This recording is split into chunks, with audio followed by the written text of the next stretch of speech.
Welcome to cook with Pinky. तो आज हम आपके लिए लेकर आए हैं मटर की कचौड़ी की रेसिपी। मटर की कचौड़ी खाने में बहुत ज़्यादा टेस्टी लगती हैं। इसे हम चाय के साथ, चटनी के साथ जैसे भी खाएं, ये गर्मा गर्म खस्ता कचौड़ी बहुत ज़्यादा टेस्टी लगती हैं। तो सर्दियों का मौसम है, सर्दियों के मौसम में बहुत अच्छी मटर मिलती है और इस मौसम में आप गर्मा गर्म कचौड़ी बनाकर आसानी से खा सकते हैं। तो चलिए बनाना शुरू करते हैं।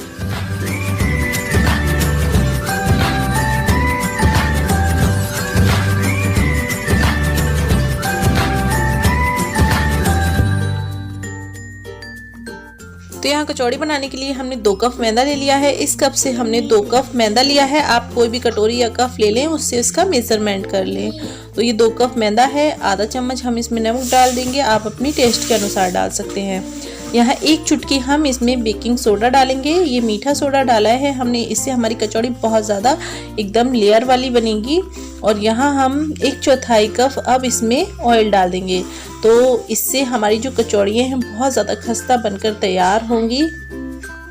तो ऑयल इसमें हमें बिल्कुल परफेक्ट डालना है। अच्छे से हम इसे मिक्स कर लेंगे और अच्छे से हमें मैदे में इसे मिक्स करना है। इसी से ही जो हमारी कचौड़ी हैं वो बहुत ज़्यादा खस्ता बनकर तैयार होंगी।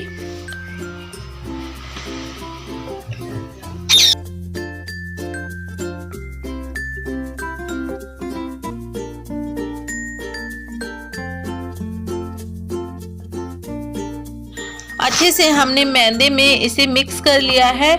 अब हम देखते हैं चेक करके कि हमारा जो ऑयल है बिल्कुल परफेक्ट डला है या नहीं। तो देखिए इस तरीके से मुट्ठी बना रहे हैं, ऑयल हमारा बिल्कुल परफेक्ट है। और अगर मुट्ठी नहीं बनती है तो आप 1-2 चम्मच इसमें ऑयल और डाल सकते हैं। अब हम पानी से इसका डो बनाकर तैयार करेंगे। तो डो हमें बिल्कुल सॉफ्ट बनाना है, बिल्कुल भी हमें डो को टाइट नहीं रखना है। अगर हम टाइट रखेंगे तो कचौड़ियाँ जो हैं वो फटेंगी। तो आप इस चीज़ का ध्यान रखें। आपको जो डो है वो रोटी की डो की तरह ही बनाना है, एकदम टाइट नहीं रखना है। तो देखिए सारा जो हमारा मैदा है हमने इकट्ठा कर लिया है। अब हम इसे चिकना करेंगे।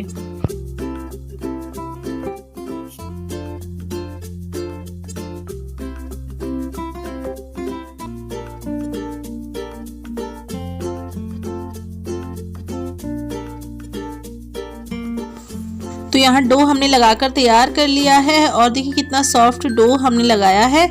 अब हम इसे एक कपड़े से ढक देंगे और इसे 15 मिनट के लिए इसी तरीके से रखा रहने देंगे। तब तक हम अपनी स्टफिंग तैयार कर लेते हैं। 15 मिनट बाद हम इसे चेक करेंगे। तो यहाँ हमने एक मिक्सर जार ले लिया है जिसमें हम 1.5 कप ये मटर डालेंगे। और ये मटर जो है ये कच्ची ही मटर है, हमने इसे बॉईल नहीं किया है, हमें इसे बॉईल करने की बिल्कुल भी ज़रूरत नहीं है। अब यहाँ थोड़ी सी हमने इसमें धनिया पत्ती डाल दी है। 1 इंच अदरक का टुकड़ा डाल दिया है हमने छीलकर। और ये हमने 8-9 इसमें लहसुन की कलियाँ डाली हैं। अब और ये 4 हरी मिर्च ले ली हैं हमने, इस तरीके से हमने इसमें कट करके डाल दी हैं ये। और अब हम ढक्कन को लगाएंगे और इसका हम दरदरा सा पेस्ट बनाकर तैयार करेंगे। तो देखिए ये हमने दरदरा सा पेस्ट बनाकर तैयार कर लिया है। एकदम फाइन पेस्ट हमें नहीं बनाना है, दरदरा सा ही रखना है। तो देखिए हमारा जो पेस्ट है उसमें कुछ कुछ मटर के दाने भी हैं, इसी से हमारी जो कचौड़ी है बहुत अच्छी लगेगी। तो यहाँ हमने गैस पर एक पैन रख लिया है जिसमें हम ये 2 चम्मच ऑयल डालेंगे।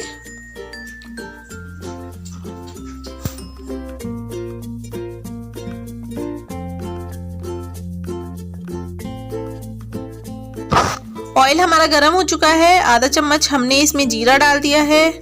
अब 1/4 चम्मच हम इसमें हींग डालेंगे और अब 1/4 चम्मच हम इसमें अजवाइन डालेंगे।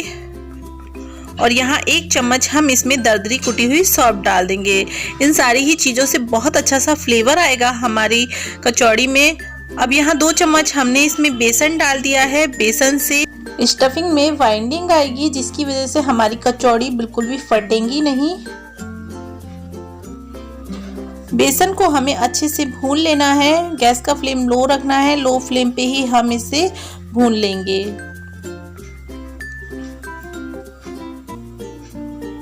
आधा चम्मच हम इसमें हल्दी पाउडर डाल देते हैं।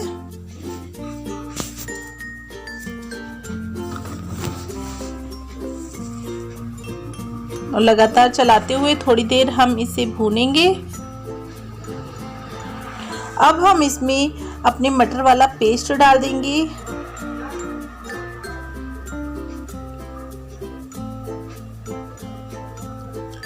तो ये जो मटर हमने दरदरी पीस कर रखी थी उसे हमने इसमें डाल दिया है।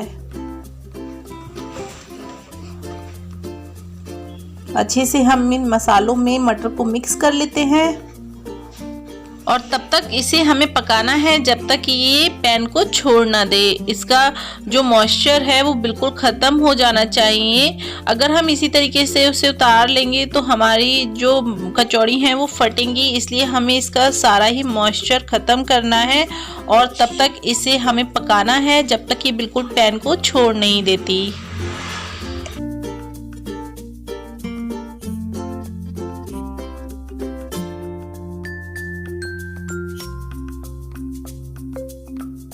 तो हमारी स्टफिंग काफ़ी ड्राई हो गई है। अब आधा चम्मच हम इसमें लाल मिर्च पाउडर डाल देंगे और आधा चम्मच ही हम इसमें धनिया पाउडर डाल देंगे। 1/4 चम्मच हमने इसमें गरम मसाला डाल दिया है और आधा चम्मच हमने इसमें नमक डाला है और 1 चम्मच हमने इसमें आमचूर पाउडर डाला है। आमचूर पाउडर से बहुत अच्छा सा टेस्ट आएगा इसमें। तो ये सारी ही चीज़ें हमने डालकर इसे अच्छे से मिक्स कर लेना है और इसे हम थोड़ी देर और पकने देंगे ताकि जो हमारे मसाले हैं वो भी थोड़े से पक जाए और इसमें अच्छे से मिक्स हो जाए। तो लगातार चलाते रहेंगे।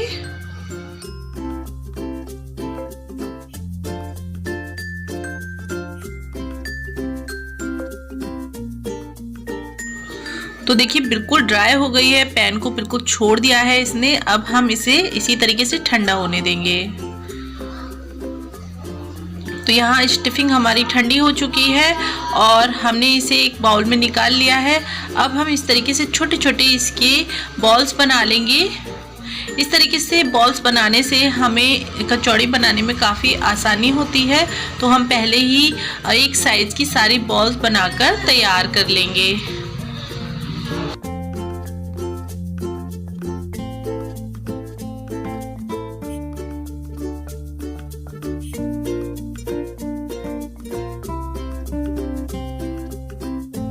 तो इसी तरह सारे ही बॉल बना लेते हैं। तो देखिए सारे ही बॉल्स हमने बना लिए हैं। अब हम अपना आटा चेक कर लेते हैं। तो यहाँ आटा भी हमारा अच्छे से सेट हो गया है और एक बार हम इसे फिर से मस लेंगे।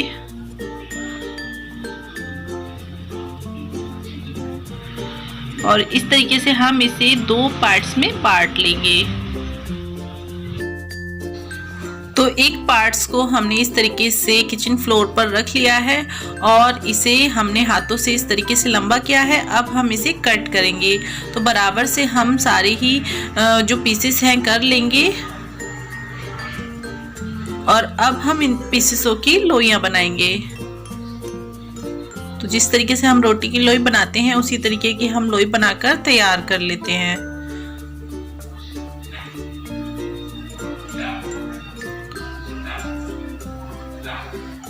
देखिए इस तरीके से हम सारी ही लोई बना लेते हैं। ये सभी लोई हमने बनाकर तैयार कर ली हैं।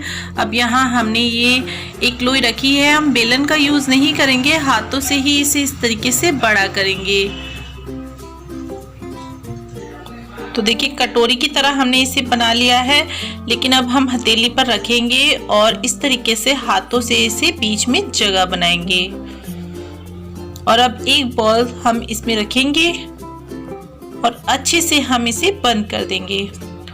इस तरीके से पोटली की तरह हम बनाएंगे और जो ऊपर वाला एक्स्ट्रा आटा है उसे हम निकाल देंगे। तो देखिए इसे हम निकाल देते हैं। तो ऐसे करने से हमारी जो कचौड़ी है वो बिल्कुल लॉक हो जाती है, स्टफिंग बिल्कुल भी बाहर नहीं आती है और इसे फटने का कोई भी डर नहीं रहता है।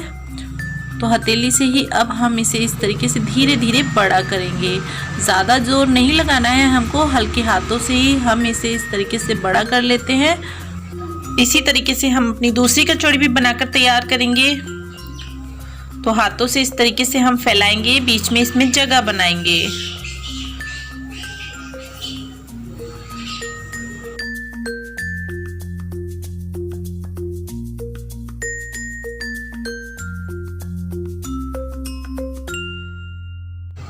बीच में फिर से बॉल रखेंगे और इसे अच्छे से हम बंद कर देते हैं और उसी तरीके से पोटली की तरह बनाएंगे। ऊपर वाला जो आटा होगा उसे हम निकाल देंगे। तो देखिए पोटली की तरह हमने बना लिया है। अब जो एक्स्ट्रा इसमें ऊपर आटा है उसे निकाल देते हैं और हाथों से ही इसे बड़ा करेंगे। तो हल्के हाथों से इस तरीके से दबाते हुए हम इसे बड़ा कर लेते हैं और इसी तरीके से सारी कचौड़ियां बनाकर तैयार कर लेते हैं। तो देखिए कचौड़ी हमने बनाकर तैयार कर ली है। अब यहाँ ऑयल गरम होने के लिए रख दिया है हमने। हल्का गरम ऑयल चाहिए हमें, ज़्यादा गरम ऑयल नहीं होना चाहिए। देखिए हमने इसमें एक बॉल्स डाली है और वो तुरंत ऊपर फूलकर नहीं आ रही है। बस हमें इतना ही इसको गरम रखना है। हल्के गरम ऑयल में ही हमें अपनी कचौड़ियाँ डालनी हैं। अगर हम तेज़ गरम ऑयल में डालेंगे तो कचौड़ी जल्दी से सिक जाएंगी और ये क्रिस्पी नहीं बनेंगी।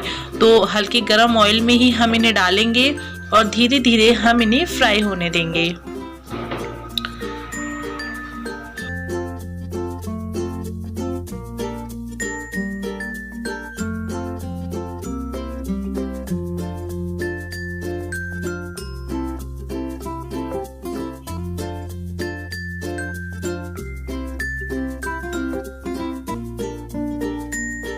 तो देखिए कचौड़ियाँ ऊपर फूलकर आ चुकी हैं। अब हम इन्हें पलट देते हैं। देखिए कितने अच्छे से हमारी कचौड़ी फूली फूली बनी है।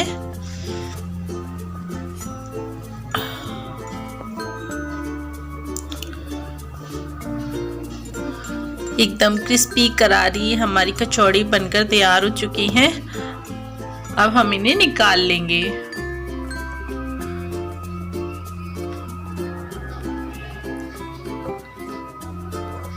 इसी तरीके से हम अपनी बाकी की कचौड़ियाँ भी बना लेते हैं।